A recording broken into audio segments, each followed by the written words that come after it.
خواتین کے لیے خوبصورتی کی مصنوعات گدھے کے اجزاء سے تیار کرنے کا انکشاف دنیا میں گدھوں کی کھال کا متنازع کاروبار چل رہا ہے۔ یہ انکشاف بھی ہوا ہے کہ خوبصورتی بڑھانے کی دوا کی تیاری میں کھال کا استعمال ہوتا ہے۔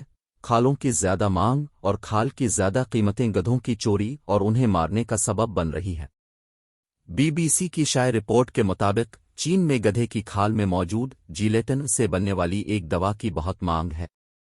اس دوا کو چین میں ایلیفاجا کے نام سے جانا جاتا ہے۔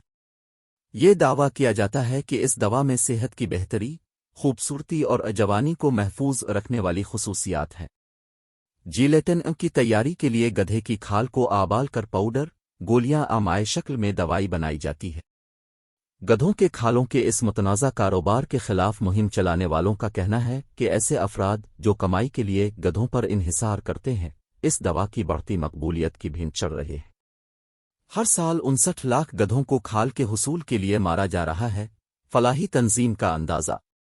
بی بی سی کی رپورٹ کے مطابق دی ڈنکی سینکچوری برطانیہ کی ایک فلاحی تنظیم ہے جو 2017 سے گدھے کی کھالوں کی اس تجارت کے خلاف سرگرم عمل ہے۔ اس تنظیم نے اپنی ایک نئی رپورٹ میں کہا ہے کہ اندازانہ عالمی سطح پر ہر سال کم از کم 59 لاکھ گدھوں کو کھال کے حصول کے لیے مارا جا رہا ہے۔ اس تنظیم کا کہنا ہے کہ ان گدھوں کی طلب میں مسلسل اضافہ ہو رہا ہے۔ تاہم بی بی سی ان اعداد و شمار کی آزادانہ طور پر تصدیق نہیں کر سکا ہے۔ چین میں اس دوا سے منسلک انڈسٹری کو سپلائی کرنے کے لیے کتنے گدھے مارے جاتے ہیں، اس کی تفصیلات حاصل کرنا خاصا مشکل ہے۔ گدھوں کی کھالوں کی تجارت میں ملوث گروہ فائدہ اٹھاتے ہیں۔ اندازے کے مطابق دنیا میں 5 کروڑ 30 لاکھ گدھے ہیں اور ان میں سے تقریباً 2/3 گدھے افریقی ممالک میں موجود ہیں۔ افریقی ممالک میں جانوروں کی فلاح و بہبود سے متعلق قوانین میں مبینہ طور پر خامیاں پائی جاتی ہیں، جن کا فائدہ گدھوں کی کھالوں کی تجارت میں ملوث گروہ فائدہ اٹھاتے ہیں۔ گدھے کی کھال کی برآمد کچھ ممالک میں قانونی ہے اور کچھ ممالک میں غیر قانونی ہے، لیکن کھالوں کی زیادہ مانگ اور کھال کی زیادہ قیمتیں گدھوں کی چوری اور انہیں مارنے کا سبب بن رہی ہیں۔ دی ڈنکی سینکچوری کا کہنا ہے کہ انہیں معلوم ہوا ہے کہ گدھوں کو بین الاقوامی سرحدوں کے پار ان مقامات تک لے جایا جا رہا ہے جہاں ان کی تجارت قانونی ہے، مگر اب شاید صورتحال کچھ بہتر ہو جائے، کیونکہ اس صورتحال کے پیش نظر بیشتر افریقی ممالک کی حکومتیں اور برازیل گدھوں کی کم ہوتی ہوئی آبادی کے تناظر میں گدھوں کو ذبح کرنے اور ان کی برآمد پر پابندی لگانے پر غور کر رہی ہیں۔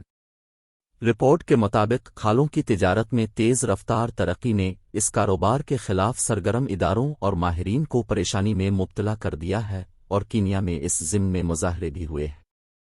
افریقی یونین کے سربراہی اجلاس میں پورے افریقہ میں اس پر غیر معینہ مدت کے لیے پابندی کی تجویز ایجنڈے کا حصہ ہے۔ گدھوں کی کھال کی خریداری۔ بی بی سی کی رپورٹ کے مطابق الیفاجا نامی دوا بنانے والے گدھوں کی کھالوں کو چین میں استعمال کرتے ہیں، لیکن وہاں کی زراعت اور دیہی امور کی وزارت کے مطابق ملک میں گدھوں کی تعداد 1990 میں 11 ملین سے کم ہو کر سنہ 2021 میں 20 لاکھ سے بھی کم رہ گئی ہے۔ اس کے بعد چینی کمپنیوں نے بیرون ملک سے گدھوں کی کھال خریدنا شروع کر دیں۔ افریقہ، جنوبی امریکہ اور ایشیا کے کچھ حصوں میں گدھوں کے باقاعدہ ذبح خانے قائم کیے گئے تھے۔ افریقہ میں اس وجہ سے اس متنازع تجارت پر ایک بحث چھڑ گئی۔ ایتھوپیا میں، جہاں گدھے کے گوشت کا استعمال قابل شرم سمجھا جاتا ہے، عوامی احتجاج اور سوشل میڈیا پر شور شرابے کے بعد سنہ 2017 میں یہاں پر قائم گدھوں کے 2 ذبح خانوں میں سے ایک کو بند کیا گیا۔ تنزانیہ اور آئیوری کوسٹ سمیت دیگر ممالک نے سنہ 2022 میں گدھے کو کھالوں کے حصول کے لیے مارنے اور کھالوں کی برآمد پر پابندی عائد کر دی تھی۔